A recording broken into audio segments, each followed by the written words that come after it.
السلام عليكم ورحمة الله وبركاته. قيبتن وقيبتي لباد إتسمام الليلة وقيبتي لباد أن كهد لايو مركي دباتك السوفو ديالتو سيداد uga badbaadi lahayd. waxaan ka hadlay qaybtii koowaad waxaan ku soo dhameeyay anoo ka hadlaya jaceylkan kugu jira gudahaaga ku jira uu ilaahay kugu abuuray dad baa si aad ah jaceylka loogu si ziyaado ah loo siiyay aniga dadkaasaan ka mid ahay marka jaceylkaas waa jaceyl ilaahay ah waa jaceylka loogu talagalay inaa ilaahay ku jeclaataa ku cibaadaysato jaceylkaas wuxuu kuu fududaynayaa waxyaabo badan dadka bini'aadanka for example way ku adagtaa inay diinta cibaadada suubiyaan inay ma aragtay quraan akhriyaan way ku adag tahay inay muddo badan intay meel fadhiyaan ilaahay baryaan ee cibaadaystaan aniga iguma adka because ilaahay already wuxuu igu abuuray igu talaalay jaceylkaas laakiin jaceylkaas ma fahmi kartid ilaa ay dhibaato ku soo food yeelato marka aniga waxaan isleeyahay dhibaatadan weyn uu ilaahay mucjisadan uu ilaahay igu soo saliday in microchip lay geliyay in lay xusuuqay in ma aragtay dowladda adduunka ugu xoog badan iyo qaasatan kuwan sahyoniska kuwa adduunkan dadkan adduunka xukuma ma aragtay illuminati dadka la yiraahdo inay isoo target gareysteen inay ugaarsadeen siday igu tababartaan u bartaan qofka Soomaaliga spiritkiisa ama ruuxiisa because waxay ka leeyihiin ujeedooyin badan qarniga Afrika geeska Afrika qaasatan dhulkan ka soo jeeda aniga dhulkay ancestorkeyga iyo awoowayaasheeda ay ka yimaadeen waa dhulkan Somaliland iyo aniga labadaba waan ahay hooyana waa dhankan koonfur hooyo waa hawiye aabana waa isaaq anigoo qabyaalad sida runta ah ku dhaqmin aniga waxaan jecelahay Soomaalida dhan si waxaan u jecelahay siyaada ah Soomaalida dhan aadan u jecelahay inkastoo Somaliland dadka Soomaalida contra ay ku yihiin ma aragtay obsessive ay ku yihiin ay xaasid ku yihiin at the same time anigana waan soo arkay markii Somaliland dadkii aan ka soo jeeday waliba isaaq markii la ugaarsanayay dhibaatada badan loo gaarsiiyay aabahay dhibaato badan loo geeyay familigeena oo oppression badan la gaarsiiyay because aabu wuxuu ka ahaa asagii adeer jirdo Xuseen iyo dad badan waxaa jira xaafada Kaasbul Balaar hodanaan deganeen xamar familiyaasha isaaq oo waliba dadka la yaqaano waaweynka oo aaba ka mid yahay aad baa loo dhibaateyn jiray oppression si qeyr caadi ah xataa aaba markuu gaaray baabuurada iyo kambanigiisa markay soo gadaayeen hooyo ugu soo gaday baabuur iyo asaga markuu soo gadanayay canshuur siyaada ku siiyay ay ku suubisheen wax walba waxay ku suubin jireen si xaq darro ah marka aniga waxa inta soo dhan u leeyahay aniga og oo dhibaatada Somaliland iyo isaaqa loo gaarsiiyay at the same time jaceelkan gudahayga ku jiro uu ilaahay igu abuuray waa jaceel dadka ma aragtay awliyada aniga awliyaan ahay ma dhahay laakiin waa dadka uu ilaahay uu siiyay dad qaasatan uu siiyay sida awliyada oo kale iyo dad badan oo ilaahay uu siiyay yaa jira jaceelkan aniga jaceelkan igu jira gudahayga waa jaceel weligaa qofna uma arkaysa inuu cadow kugu yahay of course waan xanaaqayaa of course way dhibaysaa waan ka damqanayaa marka dadkayga la dulmo oo aniga lay dulmo oo oppressive laygu suubiyo oo nala target garaysto laakiin at the same time qofkaas ma nacaysid aniga for example dadka ugu badan oo dhibaatada adduunka ii gaarsiiyey and I don't wish them wax dhibaato inay ku dhacdo ma fahmi kartid because qofka anigoo kale kaliya fahmi karo adiga waxa isleedahay maybe inaad isdhaadid qofkan ma nacasba sidee u naci weyse qof dhibaato ku gaarsiiyay adiga iyo familigaaga dhiig ma lihid miya like that you think like waxaad u fikiraysaa sidaas oo kale laakiin maya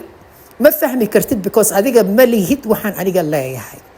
qof iga dhiig badanna ilaahay muu abuurin aniga waagaan yara qalqaaliyaan ahaa weligay dadku waan u damqan jiray especially familygayga marka dhibaateeyo laakiin that has nothing to do markaad waxaan rabaa inaan ku fahamsiiyo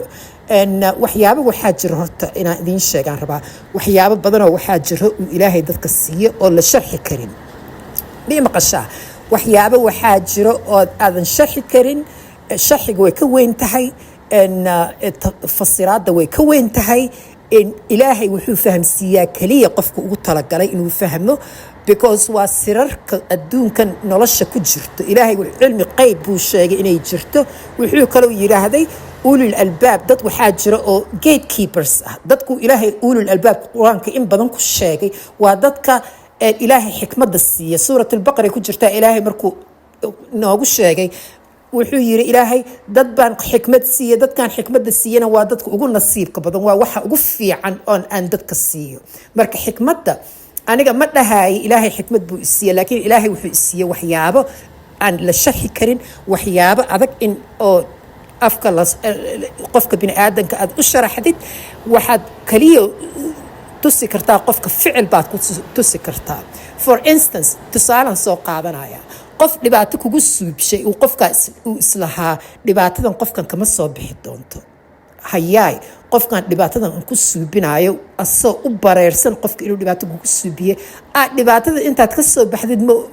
soo baxdid iska daayay qofkaas baad caawinaysaa ma fahamtay hadda dhibaatadaas uu qofka kugu suubshay intaad ka soo baxdid ayaa waxaad diyaar u tahay qofkaas inay dhibaato ku dhicin aad caawiso aad garabkiisa ahaato ilaahay dartiis ma aha inaad qofkaad iska dhisaysid ma aha marka aniga waxaan u doonayaa inaan Soomaalida wax u sheego ilaahay wajigiisa hortiisa because waxaan dareensanahay mas'uuliyad isaaran waxaan ogahay dhibaato inay soo socoto dareenkayga aad u culus yahay waxyaabo badan baa lay tusaa nabiga calayhi salaatu wasalaam ramadaankiin hadda soo dhaafay ma habeenkii 27 markay ahayd 27 habeenkii 27 waxaan filayaa inay ahayd habeenkii laylatul qadr nabiga siyaare iigu yimaaday nabiga ilamuu hadlin laakiin nuurkiisa ilaahay Allahu akbar nuurka nabiga calayhi salaatu wasalaam ka soo baxay ayaa wuxuu ila socday nuurkaas in muddo badan ah ilaa ay hadda waan dareensanahay nuurkaas nabiga calayhi salaatu wasalaam marka waxaasoo dhan kuugu sheegay jaceelkan aniga igu jira gudahayga ku jiro waa jaceyl ilaahay igu talagalay